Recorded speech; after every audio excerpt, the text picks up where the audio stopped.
Hi friends, this is your Satyanarayana Siyadri. Today our point of discussion is titrations. Titrations is a big chapter, so I divide to three parts: part one, part two, and part three. Today we will cover about introduction on titration, what is a titration, and what are the types of titrations, and regarding acid-base titration we will know today. This titrimetry mentioned in USP General Chapter 541. And what is a titration? Titration is a chemical reaction between two solutions, maybe aqueous or non-aqueous solutions. It is a basically determination of the concentration of a unknown solution by using a known concentrated solution. In this titration, manual titration, one of the solution we are taking in burette and other we are taking in a conical flask or iodine flask. The stop clock which is on the burette is allows one solution to addition of other solution in drop by drop until the reaction reaches to the end point, and this end point we can determine or signal by using a indicator during this manual titrations.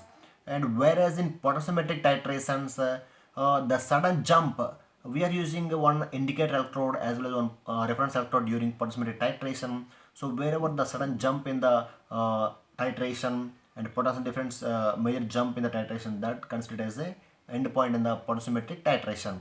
This is the basic about this titration. And these titrations are basically classified into four categories: acid based titrations, redox titrations, precipitation titration, and complexometric titration. So today we will cover about this acid based titrations. So what is the acid base titration?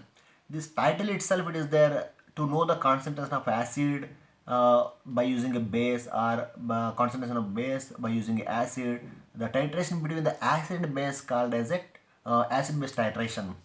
And suppose the strength of the acid we are determined by using a standard solution of base, that is called acidometry. And suppose the strength of the base we are determined by using a standard solution of acid, that is called as a alkalimetry. Let us see one of the reaction between HCl and NaOH, a strong acid and a strong base. Then we can get that respect to sodium salt, sodium chloride and water. This is a neutralization reaction. Acid plus alkali is equivalent to salt plus water. So during this acid base titration, we will get the salt respect to salt and water. And this titration is based on the reaction of neutralization between the acid and base.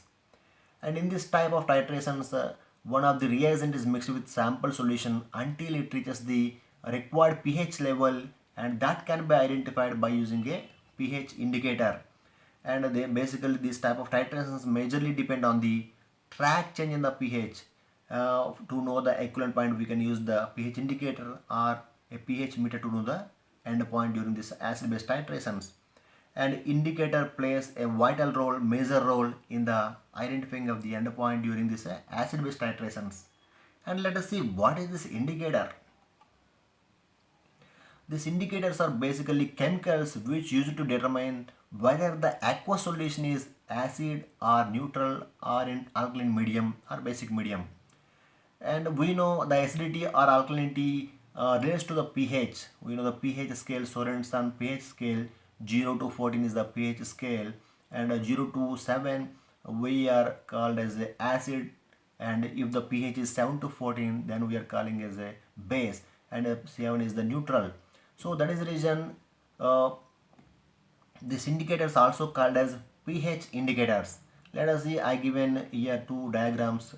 One of the regarding when we use a methyl orange indicator, it will show you red color in acid medium, and in neutral and basic it will show you yellow color. As well as this phenolphthalein, it will show you colorless solution in acidic medium and a pinkish color in basic medium. And this indicator choice is very important in acid base titrations, because suppose a strong acid is reacting with a strong base, then it will form a neutral solution. Then you have to choose a pH 7 range indicator to determine the equivalence point or end point. Suppose a strong acid is reacting with a weak base, then you have to use a pH less than 7. Why? Because you will get a acidic solution. The equivalence point you can get at acidic nature. Suppose if you use a weak acid is reacting with a strong base, then you can get a basic solution and your equivalence point will get you at more than 7 pH. So based on the neutralization point and equivalence point, you have to choose the indicator to determine the exact equivalence point. And here I have given some of the examples of indicators: methyl violet, bromophenol blue, methyl orange, methyl red, and these are the few examples. Mostly we are using this methyl orange. It gives you red color in acidic nature and yellow color in basic nature. And so phenol indicator, it will give you colorless solution in acid medium and a pinkish color in basic medium. So this indicator choice is very important during this acid base titrations. Let us see, suppose if you draw a graph between the pH of the solution and with the volume of the titrant which used in ml. Suppose let us take a titration graph of weak acid reacting with a strong base. Weak acid, suppose it is acidic acid and a strong base is a sodium hydroxide, then your titration will start at 2 to 4 pH range and you will get equivalence point at about 8 pH range. Why? Because your strong base is there, sodium hydroxide, then your equivalence point will shift to the basic in nature. So this is the overall topic about this introduction on titration and types of titration and acid base titration. I hope you all understand today's topic. Please subscribe my channel and share to your colleagues, they will have some knowledge. And in a next class, in part 2, we will discuss about another type of titrations. Thank you for watching.